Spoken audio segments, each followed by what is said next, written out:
প্রিয় দর্শক, আসসালামু আলাইকুম। আমি এখন কিশোরগঞ্জ সেই ঐতিহাসিক পাগলা মসজিদে আসলাম ঘুরতে।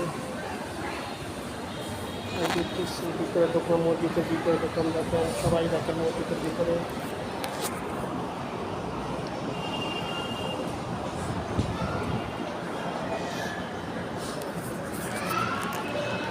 মসজিদের ভিতর আমি একটু আসলাম, ভিতরে ঘুরবো। আমি একটু ঘুরে দেখতেছি মসজিদের ভিতরে। এটা হলো বাহিরের সাইড, এই সাইডটা হলো বাহির।